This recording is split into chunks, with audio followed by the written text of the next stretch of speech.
Assalamu alaikum. Today's lecture will be about morphemic analysis.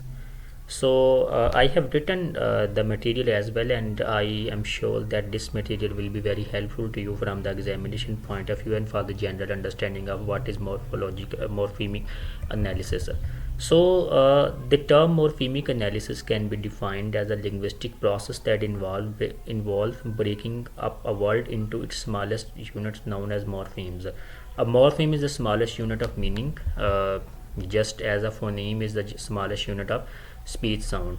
A free morpheme can stand on its own while a bound morpheme cannot stand on its own. तो इसमें देखें कि हमने सबसे पहले देखना है कि मॉर्फेमिक एनालिसिस क्या होता है। देखें जब लफ्ज़ एनालिसिस होता है ना, इसे बाद स्टूडेंट एनालिसिस कहते हैं, लफ्ज़ गलत होता है, एनालिसिस होता है। एनालिसिस एनालिसिस का मतलब तज्जिया करना, ठीक है। जब हम किसी चीज़ का तज्जिया करते हैं, एनालिसिस करते हैं, तो हम उस चीज़ को ब्रेक इनटू पीसेस करते हैं, ब्रेक इनटू पार्ट्स करते हैं जिससे वो मिल के बनी होती है। जैसे मिसाल के तौर पे अगर हम एक चेयर का एनालिसिस करते हैं तो हम क्या करेंगे कि हम उस चेयर को उसके जो पार्ट्स होंगे उसके अंदर यानी डिवाइड करेंगे, फिर उसको समझने की कोशिश करेंगे। तो एनालिसिस का मतलब जब हम किसी चीज़ को डिवाइड करते हैं, तो सिंथेसिस का मतलब जब हम किसी चीज़ को यानी उन पार्ट्स को जब हम यकजा करते हैं तो उसको सिंथेसिस कहते हैं। तो ये देखें कि मॉर्फेमिक एनालिसिस एक प्रोसेस होता है जिसके ज़रिए हम क्या करते हैं कि वर्ड्स के जो स्ट्रक्चर होता है ना उसको समझने में हमारी मदद करता है। यानी डेफिनेशन भी ये होती है कि एक लिंग्विस्टिक प्रोसेस होता है जिसके अंदर हम एक वर्ड को उसके पार्ट्स में तकसीम करते हैं ताकि हम उसको समझ सकें। इसको मॉर्फेमिक एनालिसिस कहते हैं। तो आपको ऑलरेडी डेफिनेशन का पता है कि मॉर्फीम क्या होता है, फ्री मॉर्फीम क्या होता है, बाउंड मॉर्फीम क्या होता है। एग्जांपल के तौर पे देखें कि जैसे एग्जांपल आप लिखते हैं, ये लिखी भी हुई है अनहैप्पीनेस एग्जांपल है। अनहैप्पीनेस जो होता है ये देखिए ये कम्प्लेक्स वर्ड है। आपने ऑलरेडी इनकी एग्जांपल पढ़ी हो कि सिंपल वर्ड्स वो होते हैं जिनके अंदर एक मॉर्फीम होता है, कम्प्लेक्स वर्ड वो होते हैं जिनके अंदर दो या दो से ज़्यादा मॉर्फीम्स होते हैं। तो ये जो अनहैप्पीनेस एक कम्प्लेक्स वर्ड है, इसे हम पॉलीमॉर्फेमिक वर्ड भी कहेंगे। तो इसमें देखें कि अनहैप्पीनेस के अंदर अन प्रीफिक्स है और इसके बाद नेस सुफिक्स है और इसके रूट जो होता है वो हैप्पी है, ठीक है। तो ये आप देख लें इसमें। अब इसमें देखें कि इसका जो प्रीफिक्स और सुफिक्स है दोनों बाउंड मॉर्फीम है, जब इसके रूट होती है वो फ्री मॉर्फीम है। अब फंक्शन क्या होता है ये हम आसानी से समझ सकते हैं कि नहीं। इसका फंक्शन ये होता है कि ये हम जो माहिर लिसानियात होते हैं, जो लिंग्विस्ट होते हैं या जो ज़बान की लर्निंग करने वाले लोग होते हैं, उनको ज़ाहिर है वर्ड को स्ट्रक्चर को समझने में मदद करता है। इसका फंक्शन ये होता है। इसके बाद आते हैं कि ये 8 स्टेप्स होते हैं। These are 8 steps that are involved in morphemic analysis, ठीक है।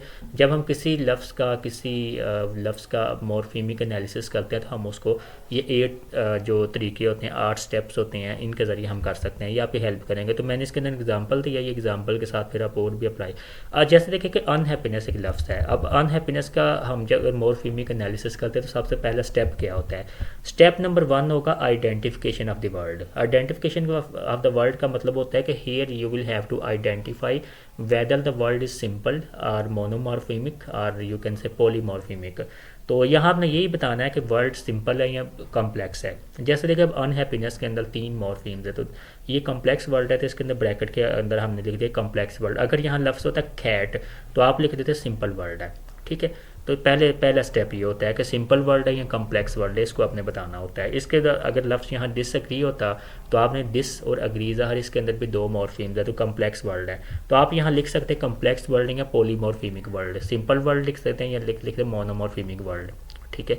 उसके बाद दूसरा स्टेप ये होता है separation of prefixes and suffixes के। सबसे पहले आपने वर्ड को तो पहचान लिया। अब वर्ड आपने पहचान लिया कि कम्प्लेक्स वर्ड है तो कम्प्लेक्स वर्ड डेफिनेटली उसके अंदर सफिक्सेस या प्रीफिक्सेस में से एक या उनमें से दोनों लाजमी होंगे, ठीक है। अब सेपरेशन उनको करनी है कि आपने देखा अब अन के बाद हाइफन लगानी है, क्योंकि जो प्रीफिक्स होता है प्रीफिक्स के बाद हाइफन लगती है, ठीक है। सुफिक्स से पहले हाइफन लगती है, यानी बाद में लगने का मतलब होता है कि इसके बाद रूट आती है, ठीक है। तो ये नेस के अंदर पहले हाइफन लगाने का मकसद है कि इससे पहले रूट आएगी, ठीक है। आप जैसे देखें कि इसमें अन है, प्रीफिक्स है और नेस है, सुफिक्स है, तो पहले हमने काम कर लिया। तीसरा काम यह था कि आइडेंटिफिकेशन ऑफ द रूट या बेस। अब इसमें रूट या बेस निकालें तो बिल्कुल वाज़ेह है कि हैप्पी इसमें रूट या बेस है, ठीक है। इसके बाद देखें कि ब्रेकिंग डाउन द रूट, ठीक है। अब ये रूट को भी हमने ब्रेक डाउन किया। अगर हो सकते तो हमें करना पड़ेगा, लेकिन चूँकि रूट ब्रेक डाउन नहीं हो सकती, आपने इसका पढ़ा भी है कि रूट को हम ब्रेक डाउन नहीं कर सकते, कि happy can not be broken down into any further. ये बात आ गई चौथा स्टेप। इसके बाद आगे आते हैं 5वां स्टेप। 5वां होता है क्लासिफिकेशन ऑफ मॉर्फीम्स। इनकी क्लासिफिकेशन क्या होगी। मॉर्फीम आपने देखा ना, मॉर्फीम की दो काइंड्स होती हैं, एक होती हैं फ्री मॉर्फीम्स, एक होते हैं बाउंड मॉर्फीम। आगे फिर फ्री मॉर्फीम की भी दो काइंड्स होती हैं, बाउंड मॉर्फीम्स की भी आगे दो काइंड्स होती हैं। तो यहाँ आपने जो होता है ना कि ये दिखना है कि फ्री मॉर्फीम और बाउंड मॉर्फीम को आपने लेके आना है। अब इसमें अन क्या था, अन फ्री मॉर्फीम है, नेस क्या है बाउंड मॉर्फीम है, और हैप्पी क्या फ्री मॉर्फीम है, ठीक है। अन सॉरी बाउंड मॉर्फीम है, इसमें मैं गलती से लिख गया हुआ हूँ, अन भी बाउंड मॉर्फीम है और ये जो नेस है ये भी बाउंड मॉर्फीम है, ठीक है। हैप्पी इसके अंदर फ्री मॉर्फीम है। तो इसके अंदर हम क्लासिफिकेशन हम करते हैं। आगे आते हैं कि छठा स्टेप क्या होता है। सिक्स स्टेप के अंदर हमने कहते हैं आइडेंटिफिकेशन ऑफ मॉर्फीम टाइप्स। अब मॉर्फीम टाइप्स के अंदर आपने बच्चों दो चीज़ें याद रखनी, एक डेरिवेशनल मॉर्फीम्स होते हैं, एक होते हैं इन्फ्लेक्शनल मॉर्फीम्स। जैसे कि हमने पढ़ा हुआ है कि जो बाउंड मॉर्फीम्स होते हैं उनके दो काइंड्स होते हैं, एक डेरिवेशनल मॉर्फीम्स, एक इन्फ्लेक्शनल मॉर्फीम्स। इन्फ्लेक्शनल मॉर्फीम्स वो मॉर्फीम्स होते हैं जो किसी लफ्ज़ के साथ लगते हैं लेकिन उसका पार्ट ऑफ स्पीच तब्दील नहीं करते, ठीक है। जैसे देखिए कैट है ना, कैट, अब कैट के साथ अब हम अगर एस लगा देते हैं, कैट्स लगा देते हैं, तो ये जो एस जो होगा ना ये एक इन्फ्लेक्शनल की मिसाल होगी, इन्फ्लेक्शनल मॉर्फीम की है, क्योंकि इसमें कैट नाउन है वो नाउन ही रहेगा, ठीक है। इस तरह देखिए लफ्ज़ है ना हैप्पी, हैप्पी के बाद अब अगर आप इससे पहले अनहैप्पी लगा देते हैं तो इन्फ्लेक्शन मॉर्फीम की किस्म में आएगा, क्योंकि उसकी वजह ये होती है कि अनहैप्पी लगाने से, अन लगाने से हैप्पी का जो उसका पार्ट ऑफ स्पीच होता है वो तब्दील नहीं होता। हैप्पी एडजेक्टिव, अनहैप्पी भी एडजेक्टिव होता है। तो यहाँ आपने ये बताना होता है कि डेरिवेशनल मॉर्फीम और इन्फ्लेक्शनल को पॉइंट है। अब देखिए इसमें अन जो होता है, अन हमने लिखा अन इज़ एन इन्फ्लेक्शनल मॉर्फीम। अब इन्फ्लेक्शनल क्यों है, चूँकि अन लगाने से इसका पार्ट ऑफ स्पीच तब्दील नहीं हुआ।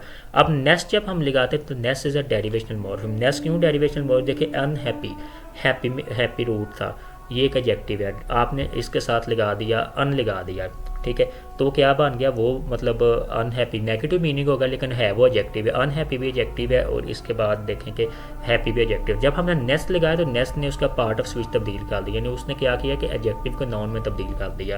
तो इसे कहते हैं आइडेंटिफिकेशन ऑफ मॉर्फीम टाइप। तो अब नेस्ट के होगा डेरिवेशनल मॉर्फीम होगा, ठीक है।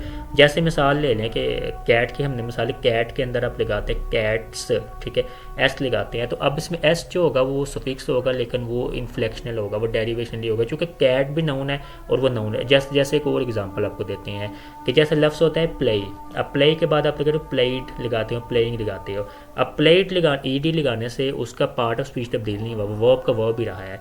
आईएनजी लगाने से उसका पार्ट ऑफ स्पीच तब्दील वो वर्ब का वर्ब भी रहा है। तो इसलिए इसे कहते हैं कि हम ये जो इन्फ्लेक्शनल है, ठीक है।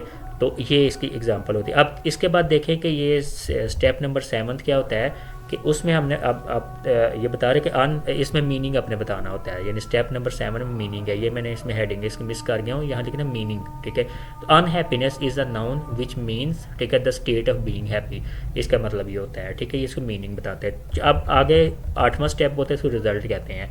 और रिजल्ट का मतलब क्या होता है कि इसके अंदर हमने जितनी ऊपर हमने एनालिसिस किया उसका हमने नतीजा क्या निकाला कि अन का मतलब है जो है ना अन, ठीक है। अन का अन जो था प्रीफिक्स है लेकिन वो इन्फ्लेक्शनल प्रीफिक्स है। इन्फ्लेक्शनल क्यों है, क्योंकि वो पार्ट ऑफ स्पीच को तब्दील नहीं कर रहा।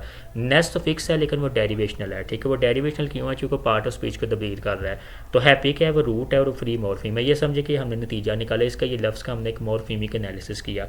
इस तरह आप इन्हीं 8 स्टेप्स को मद्देनजर रखते हुए मुख्तलिफ अल्फाज आप लगाएं, उसकी प्रैक्टिस करें तो फिर आपको बिल्कुल समझ आ जाएगी। इसके बाद आगे चलते हैं। आगे आता है रिप्रेजेंटेशन थ्रू लेबल्ड ब्रैकेटिंग, ठीक है। ये ब्रैकेटिंग के ज़रिए भी हम जो होता है ना किसी वर्ड की, यानी हम उसकी मॉर्फीमिक एनालिसिस कर सकते हैं, ट्री डायग्राम के ज़रिए भी कर सकते हैं, मुख्तलिफ तरीके होते हैं। अब लेट्स सपोज कि हमने एग्जांपल नंबर 1 है, इसमें देखें अनहैप्पीनेस की अगर हमने एग्जांपल है, इसमें आप अन लगाएं, उसको बड़ी ब्रैकेट लगा दें, उसके बाद लगा दें हैप्पी को हमने डिवाइड अलहदा कर दिया, इसके बाद देखें नेस को अलहदा कर दिया। अब अन क्या है कि अन प्रीफिक्स है, और इसके बाद ये कॉलन आपने लगाना है, यानी अन लिख के इसके बाद आप कॉलन लगाई, कॉलन के बाद लिखे प्रीफिक्स है, लेकिन कौन सा है वो ब्रैकेट में लिखे इन्फ्लेक्शनल है या डेरिवेशनल है। तो इन्फ्लेक्शनल है तो हैप्पी जो होता है वो रूट है, तो ये फ्री मॉर्फीम है, ठीक है। इसके बाद देखेंगे नेस क्या है, ये सफिक्स है और ये डेरिवेशनल है। तो इस तरीके के साथ हम इसका ब्रैकेटिंग के जरिए एनालिसिस कर रहे हैं। इसके बाद देखें एग्जाम्पल नंबर 2 है कि डिसएग्रीमेंट। अब देखें डिसएग्रीमेंट के अंदर आप देखें डिस, इसको हमने ब्रैकेट लगा ली, अग्री के को हम 2 ब्रैकेट के अंदर यानी क्लोज कर लिया, इसके बाद मंथ हमने कर लिया। तो अब इसकी एनालिसिस पे देखें कि दिस क्या है, वो प्रीफिक्स है, प्रीफिक्स, लेकिन कौन सा है, इन्फ्लेक्शनल है। इन्फ्लेक्शनल क्यों है, क्योंकि इसके लगाने से उसका पार्ट ऑफ स्पीच तब्दील नहीं हुआ। अग्री जो होता है ना, इसको दोनों यानी ब्रैकेट्स के अंदर आपने इसको रखना है, तो इसका ये रूट है, ठीक है, और फ्री रूट ज़ाहिर फ्री मॉर्फी में होती है हमेशा। और मेंट क्या है, मेंट जो होता है वो सफिक्स है लेकिन डेरिवेशनल है। वो डेरिवेशनल क्यों है, क्योंकि डिसएग्री, देखें डिसएग्री तो एक होगा ना, वर्ब होगा ना डिसएग्री, अग्री भी वर्ब है और डिसएग्री लगाने से भी वर्ब ही रहता है, लेकिन उसका बस नॉट का मीनिंग पैदा हो जाए। लेकिन जब हम डिसएग्री से डिसएग्रीमेंट बनाते हैं तो ये समझे कि एक वर्ब को हमने नाउन के अंदर टर्न निकाल दिया। इसके बाद अगली एग्जाम्पल पे आते हैं, आगे होता है representation through the tree diagram, यानी ट्री डायग्राम जो हम सिंटेक्स के अंदर बनाते हैं ना, उसी के हवाले से ये यहाँ भी ये हेल्पफुल साबित हो सकता है, जिसके हवाले से हम एक लफ्ज़ों का मॉर्फीमिक एनालिसिस कर सकते हैं। जैसे देखें कि अनहैप्पीनेस था, अब अनहैप्पीनेस में अब देखें सबसे पहले हमने क्या किया कि इसको लफ्ज़ को लिखा, लफ्ज़ के बाद जो था ना, ये जो ट्री डायग्राम में हमने देखा कि इसका प्रीफिक्स कौन सा है, प्रीफिक्स हमने लगाया कि ये अन हो गया, अन प्रीफिक्स हो गया, ठीक है, लेकिन कौन सा, इन्फ्लेक्शनल है, ठीक है। इसके बाद देखें इसकी रूट क्या होगी, हैप्पी, ठीक है। इसके बाद सुफिक्स हो गया ये जो ये सुफिक्स है नेस, और ये डेरिवेशनल है। तो डैट इज़ हाउ देखें कि वही काम जो हम ट्री डायग्राम में कर रहे हैं वही हमने ब्रैकेटिंग के ज़रिए किया है, और वही काम हम जो है उन 8 असूलों के ज़रिए कर रहे हैं, ठीक है। इसके बाद देखें कि आप डिसएग्री को आप देख सकते हैं, डिसएग्री आप देखें इसके अंदर, अब इसके अंदर सुफिक्स नहीं है, इसमें प्रीफिक्स है, ज़ाहिर है प्रीफिक्स है लेकिन इन्फ्लेक्शनल है, ठीक है। इसके बाद रूट है और डिसएग्री, ये उसका एक एनालिसिस हो गया, ठीक है। तो अब आप अगर एनालिसिस करें ना पेपर में, अगर आपको इस किस्म का क्वेश्चन आता है मॉर्फीमिक एनालिसिस के हवाले से, तो आप इस तरीके के साथ यानी एक लफ्ज़ को, 2 लफ्ज़ों को पकड़ लें और उसको ऊपर वो जो 8 असूल अप्लाई करें। फिर 8 असूल जो आप अप्लाई करने के बाद आप कोशिश करें कि उसको लेबल्ड ब्रैकेटिंग के ज़रिए भी बयान करें और उसको जो था ट्री डायग्राम के ज़रिए भी बयान करें। इस तरह आपका जवाब जो होगा बड़ा एक मौसर हो जाएगा। तो आई होप कि ये वीडियो आपकी काफ़ी आपकी हेल्प करेगी। तो ये मवाद शेयर करने का मकसद भी ये था ताकि इसको आप फॉलो कर सकें।